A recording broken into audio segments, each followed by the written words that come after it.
चालबाज चीन को श्रीलंका ने तगड़ा झटका दिया है। हम्बनटोटा बंदरगाह के विकसित करने के करार में बदलाव किया गया है, जिससे भारत के टेंशन में कुछ कमी आई है। ड्रैगन को जोर का झटका धीरे से। श्रीलंका ने करार में किया बदलाव। टेंशन में आए इंडिया को राहत। डोकलाम विवाद को लेकर करीब 6 हफ्तों से भारत को आंख दिखा रहे ड्रैगन को लंकन लायंस ने तगड़ा झटका दिया है। श्रीलंका की सरकार ने सामरिक रूप से बेहद अहम पोर्ट हम्बनटोटा बंदरगाह के करार में बदलाव किया है, जो भारत के लिए राहत भरी खबर है। करार के मुताबिक हम्बनटोटा बंदरगाह की सुरक्षा का जिम्मा श्रीलंका की नौसेना पर होगा।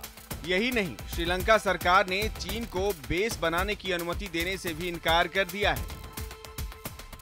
दरअसल हम्बनटोटा बंदरगाह बनाने को लेकर चीनी सरकार काफी दिनों से कोशिश में लगी थी और इसको लेकर श्रीलंकाई सरकार के साथ चीनी सरकार की कई बार बातचीत भी हुई।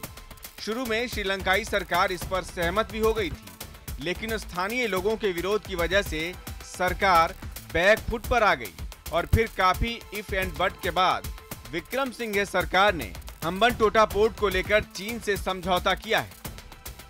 करीब 72 अरब रुपए की इस डील का 70% हिस्सेदारी चीन के एक फर्म को दी गई है। श्रीलंका पोर्ट अथॉरिटी और चाइना मर्चेंट्स पोर्ट होल्डिंग्स के बीच हुए इस सौदे के बाद चीनी फर्म को इस बंदरगाह की बड़ी हिस्सेदारी मिल गई है।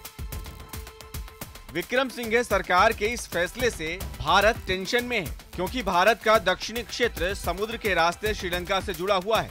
हालांकि चीनी नौसेना को बेस बनाने की इजाजत नहीं देने से भारत को राहत है।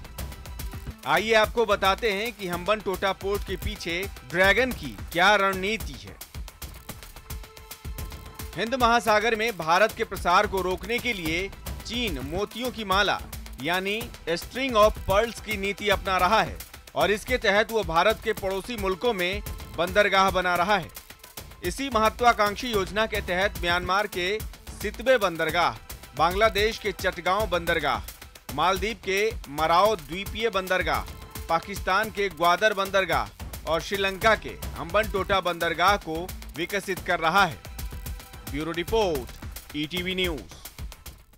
आज मोक्ष सप्तमी है और जैन धर्म में इस दिन का बड़ा महत्व है। जैन धर्म के 23वें तीर्थकर भगवान पार्श्वनाथ ने 2793 साल पहले झारखंड के समेद शिखर में तीर्थ में आज ही के दिन निर्वाण लिया था। इस मौके पर देश भर में जैन समुदाय कई कार्यक्रमों का आयोजन करता है।